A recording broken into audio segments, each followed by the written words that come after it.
Кино товчлын хамтрагч Event Tour. Танд Японы Fuji, Токио хотын аяллыг санал болгож байна. Аяллын зөвлөгтэй холбогдох хотоос 77 72 89 99 8032 89 99 таны аяллын хөтөж Event Tour.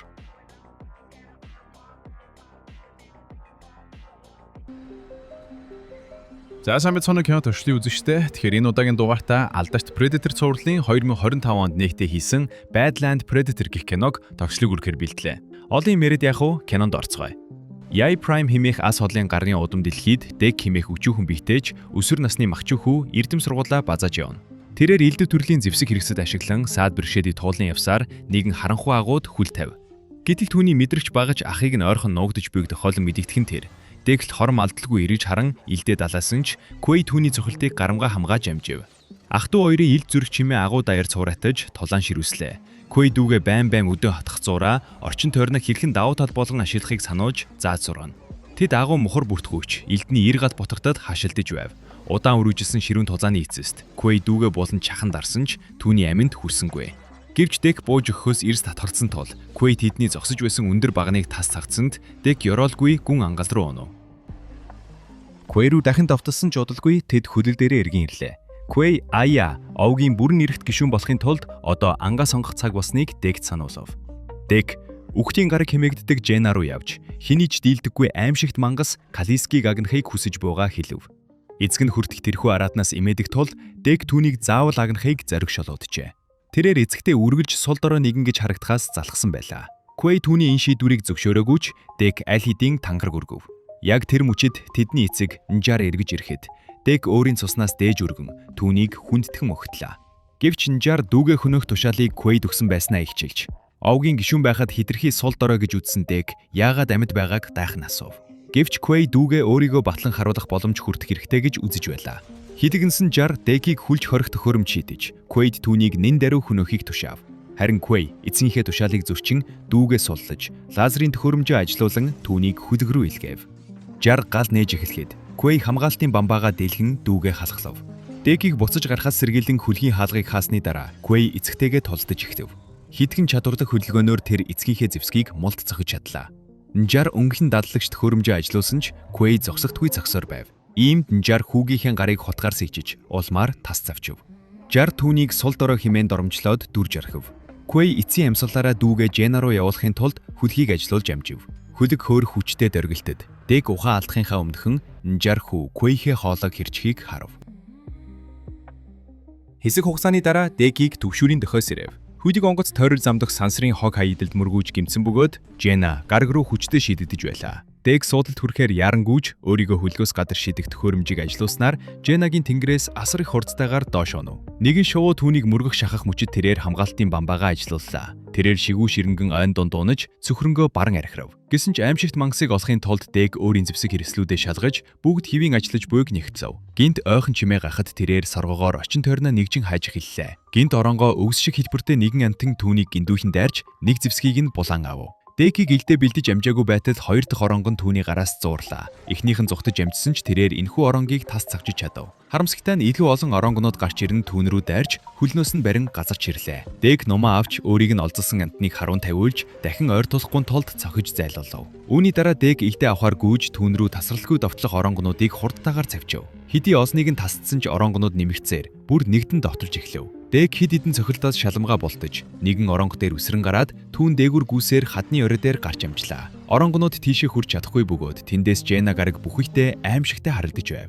Дараа нь Deck голын усанд шархаа угааж сканер ашиглан тесрэх бөмбөг болгон ашиглаж болох эмчилгээний урмал оллоо. Нэгэн навч дээрээс тэрээр улаан бөмбөлгүүд ургуулдаг үгт олсон бөгөөд түүнийг шидмэгц хүчтэй тесэрч байв. Үүний дараа тэрээр Kaliskiыг осохоор аян замдаа гарлаа. Нэгэн уудам талд түүний өдөөс эскрэн толгорох хачиргалтай улаан ургамлуудтай таарав. Deck тэдгээрээс болгоомжлон тойрж гарахыг хичээв. Яг тэр мөчид үл мэдэгдэх хэлээр ярих дууг сонсож дээш хартал үлэмж том үүрэнд гатсан Thea хэмээх бүсвийг олж харав. Deck түүний хэлийг ойлгохгүй байгааг мэдсэн Thea орчуулах төхөөрөмжөө ажилуулснаар хоорондоо ярилцаж өөрийгөө синтетик буюу хиймэл хүн болохоо хэлэв. Гинт Jenna-гийн тас шувуу гарч ирэн өнөөх хачиргалтай ургамзууд руу чулуу шидэж эхлэв. Үүний улмаас ургамлын булцуунууд тесэрч улаан утаа болон хорд өргөснүүд тал тал тийш цацагдав. Deck тэдгээрээс шалмгаа болцсон ч Thea Эдгээр өргөс чамайг мдээгүй болгож тас шувуунд идэж болох аюуртай хэмээн санууллаа. Теа түүнд туслахыг санаж болгосон ч Дэг яяачуд өргөж ганцаараа ангуучилдаг хэмээн зөрүүдсэн бөгөөд Теа түүнийг Калискийн хойноос явааг шууд таав. Гэвч тас шувуу дахин чулуу шидэж олон ургамлыг идэвхжүүлснээр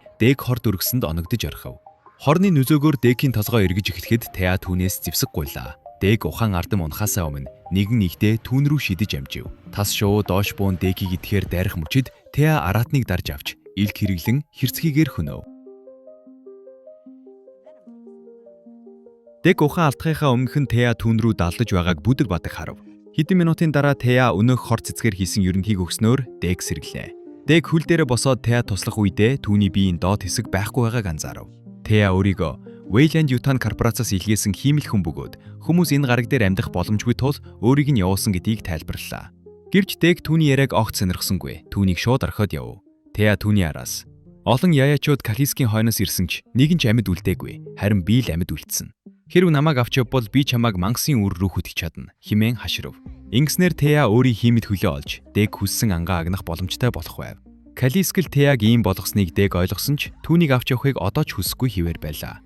Гэвч Теа өөрийгөө ердөө нэг хэрэгцээт багаж хэмээн тодорхойлоход Дэг үүнийг овгийнхоо хатуу журмыг зөрчсөн хэрэг биш гэж үзэн түүнийг авч явахаар зөвшөөрөв. Тэднийг замд гарахад Теагийн ам нэг ч хором амарсангүй. Тасралтгүй асуулт асууж байлаа. Голон эрэгт хүрэхэд хүчлээр шүршдэг хачирхалтай өтнүүд тэдэнд рүү довтолж эхлэв. Тэрээр газар руу наадамхай жимс шидэхэд өтнүүд хүчлээр шүршгэ болон жимс рүү хошурцгаав. Голоос холдоод Дэг хідэн оронгоо тасдаж Теаг нуруунда бүхлэн уяад цааш хөдлөв. Үдэш босоход тэд буудлаж Дэг гэрэлтүүлэгч төхөөрөмжөө гаргав. Теа өөрийн багийнхан Жена дарагт 2 жилийн өмнө ирсэн бөгөөд тас шувууны үүрэнд 2-7 хоног орчим харагдсанаа ярьлаа. Тэрээр өөр нэгэн синтетик болох Тесаг өөрийг нь аврахаар ирнэ гэж найдаж байснаа дурдаад тэд бусад загваруудаас илүү мэдрэг болохоо Дэгт хэлв. Дэг мэдрэг байдлыг сул тал гэж үздэгч Теа үүнийг бусад амьтдыг ойлгох давуу тал гэж итгэдэг байв. Теа өмнө нь лабораторид хаалттай байсан ч нэгэн өдөр Теса түүнийг ертөнцтэй танилцуулахаар дагуулсан гарчээ. Харамсалтай нь тэр өдөр Калиск тэдэн рүү довтолсон байлаа. Энэ хооронд багийнхны шинэ баазад Тесаг засаж сайжруулж байгаа нь харагдах бөгөөд тэрээр Театай усны тусал мэт адилхан ажээ. Калискийн дайрагтаас болж хүнд гэмтсэн Тесаг тусгай хоргонд байрлуулсан байна. Теса зүүдэндээ Теагийн нэрийг дуудан тэрхүү аимшигт явдгийг санагалцах боловч компьютер түүнд Калискийг барих нь үндсэн үүрэг гэдгийг сануулна. Мөн компьютер Йоягийн мөрийг илрүүлж түүнийг аюул занал хийлэл гэж ангилав. Тесаг сэрэхэд Теаг Йоя олзсон гэж түүнд мэдээллээ. Өглөө нь Дэг хоол хайхаар ангуучлагт гарав. Тэрээр Калискийн гол хоол болдог ясан баясантай тааралджээ. Дэг урагшдахыг оролцсон боловч тэрхүү талбай бүхэлдээ хурц эртээ өсөөр хучигдсныг мэдээд ухрахаас өөр аргагүй болов. Дэггийг ихтэй шидэхээр завдах мөчид модноос нэгэн жижигхэн амтан үсрэн бууж тэдний дэргэд ирлээ. Теа тэрхүү амтныг таньж чадаагүй бөгөөд Дэггийг түнд рүү архихад бяцхан амтанч өөдөөсөн зэрэгтэйгээр архирав. Өнөөх бяцхан амтан хатуу арьстай тул хурц эртээ өснөөс имээлгүй бизоны араас төвгүй хөөж эхлэв. Өөрт нь өрсөлдөгч гарч ирсэнд хилэгэнсэн Дэг бизоныг мөрдөхийн тулд модноос модонд дамжин үсэрлээ. Гэвч модны мөчир тэдний жинг даалгүй хугарч тэр хоёр доош унах нь тэр. Дэг аюул төвсөнд хүрэхээс өмнөхөн илдээ модонд зоож уналтыг зогсоож амжлаа. Бизон тэдний хажуугаар өнгөрөх мөчид Дэг түүн дээр үсрэн гарч ихтэй зоосон ч Бизон өөр нэг модыг ашиглан түүнийг нуруунаасаа шидэж орхив. Бяцхан амтан тэдний өмнөр өнгөрөн өнгөхөд бухимдсан Дэг түүнийг барьж аван толдож ихсэн бөгөөд тэдний дунд хавчигдсан Теа байн бяцлагдах шахна. Бяцхан амтан санаанд оромгүй их хүчтэй байсан ч баггүй ноцорцсны эцэст Дэг түүнийг хүзүүнээс нь барьж ав. Яг энэ үед Бизон тэдний зүг хүчтэй дайран орж ирлээ. Дэг ихтэй шидэж Бизоны амийг хоёр тийш нь хүчтэй ангaalгахад элдний ир амтныг дундуур нь тас цавчив. Дэг амжилттай агнсандаа баярлан архирсан боловч гинт нэгэн тэмтрүүл түүний хөлнөөс шүүрэн дээш өргөлөө. Тэднийг Луна химээх аврах цах барьж авсан бөгөөд түүний тэмтрүү шиг хэлэн Дэггийг зэвсэг хэрэгслээ ашиглах боломжгүй бостол чанга ороожээ. Тэднийг идэхээр завдах мөчид бяцхан амтэн цохны ам руу үсрэм орж хатуу арьсаараа түүний шүднүүдийг толон хуглав. Луна цох өвдсөндөө тэднийг нулимон гаргаж хурц ихтэй үсэн дээгүүр зүхтэн одов. Өшөөгөө авахар улайрсан Дэг нэгэн модыг тас цавчиж түүнийгээ гүүр болгон ашиглав. Бяцхан амтан талбай руу хэдийн өнгөрөн очиход Луна цох түүнийг хилээрээ шүүж авсан ч яг тэр мөчид Дэг мангасын толгой дээр үсрэн буурлаа. Тэрээр ихтэй зоож амтныг гүн зүсэж хөнөв. Энэ хооронд Теса болон түүний синтеткүүдийн баг Тегаг хайсаар байв. Тэд оронгоо өснүүдэд дайруулахаасаа өмнө Дэггийн унсан бүхээгийг олж харав. Багийнхан довтлоог сааруулахын тулд гал нээж, улмаар гал цацаж ашиглан бүх оронгонуудыг шатааж орхив. Оройн Дэг Теа хоёр дахин буудлав. Бяцхан амтан Дэкийн бизоны хэрхэн агнасныг биширсэн тул түүний хөдөлгөөн бүрийг дуурайн дагсаар байлаа. Тея түүнийг Бад гэж нэрлэв. Дэг шарсан махнаасаа хуваалцах зуур Тея гэр бүлийнхэн тухай асуухад Дэг ах эцэг хоёртойгоо юу босныг ярьсан ч харуусад гэдэг үгийг хүлээн зөвшөөрөхийг хүссэнгүй.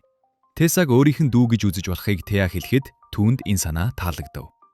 Шүн дунд Теса болон түүний багийнхан Дэкийн хөлгийн сүрлий болов. Теса тэндээс ёяачуудын осон сонирхолтой зэвсэг осны дотор түүний гарыг хөлдөөсөн тесрэх бөмбөгч байлаа. Маргааш өгзөн Дэг өөрийгөө ганцаараа ангуучилдаг. Теяг ердөө багаж тол тооцохгүй хэмээн зөрүүдэлж Бадыг орхин яв. Тея түүнд чонын сүрэг хэрхэн ангуучилдгийг, өдөртөрч нь хамгийн их агнадаг нь биш, харин сүргээ хамгаалах нь байдгийг тайлбарлалаа. Дэг үүнийг буруугаар ойлгож, өөрийгөө хамгийн ихийг хөнөөдөг альфа босно гэв. Голын эргээс Калискийн соёог осны дараа тэд цааш явсаар Теягийн бааз дээр ирсэн ч бааз нь бүрэн сүрсэн байлаа. Олон 10 синтеткүүдийн цовцос дундаас Тея өөрийн хөлөө оллоо. Азар засварын машин ажиллаж байсан тул тэрээр бие залгахаар болов. Тэр Дэгт тусалсан талархсан ч багийнхнаа дуудах дохио өгсөн тул түүнийг явахыг хүсв. Учир нь түүний баг мөн л Калискийг агнах зорилготой тул Дэгт боломж олохгүй гэдгийг хэллээ.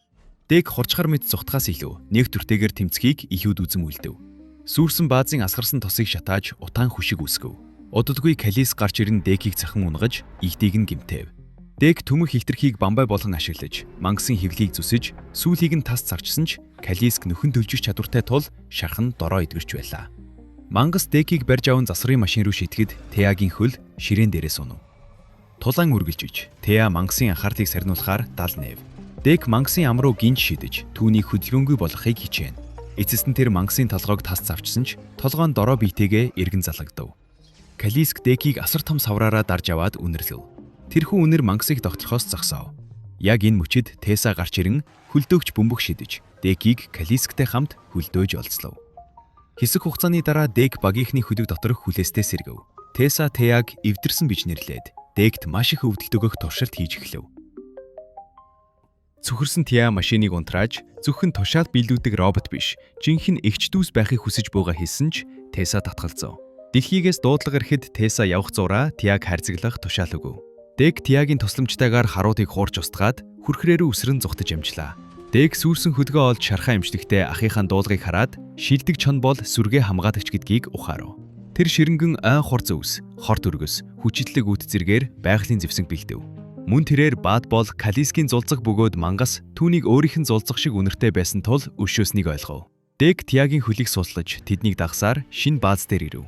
Дэг бизоны ясаар хийсэн хуйг өмсөж байгалийн зэвсгээрээ харуулуудыг ар араас нь устгасаар Теяг олд суллав. Теягийн биеийн хоёр хэсэг эргэн залгагдаж тэд хамтдаа Калискийг суллахаа шийдэв. Теса байрдааны хоёрт өмсгөл өмсөнгөөр гарч ирж Дэгтэй тололдов. Калиск суллагдж хоёрт өмсгөл рүү дайрахад Теса мангасыг хөрөөгөөрөө зов. Гэвч Дэг хоёрны кабелийг тасалж Калиск хоёрт өмсгөлийг хоёр хэсэг болгон хуваалаа. Мангас Тесэг залгиж ялалтын архираа хийв. Калиск зулцагтайгаа уулзахад Дэгч мөн адид хүндэтгэл үзүүлв. Гэтэл мангасын гидсэн дотор амьд байсан Теса хөлдөөгч бөмбөг ажилуулж мангасыг дэлбэлв. Тэрээр Тея руу дайрахыг оролдоход Дэг түүнийг ардаас нь дүрж эцэст нь хөнөөлөв. Дэг их гарагтаа эргэн ирж Тесагийн толгойг эцэгтэй үзүүлв. Инжар түүнийг хөнөөх тушаал өгсөн ч Дэг харуулуудыг хялбархан устгав.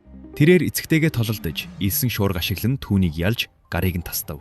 Эцэн түүнийг овгийн гишүүн болохыг зөвшөөрсөн ч Дэг би аль хэдийн өөрийн гэсэн овогтой болсон гэд насанд хүрсэн Бад инжарыг идэхэд саад осонгүй. Тэр эцгийнхээ нөмөргийг арж шинэ хөдөг ирэхэд ээж нь ирлээ хэмээн өгтөв. За ингээд кино маань энд хүрээд дуусаж байна. Иймэрхүү төрлийн кино товчлыг цаг алдал руу үзхийг хүсвэл манаас угийг саб хийж дагаарай. Баярлалаа. Кино товчлол Эди байлаа.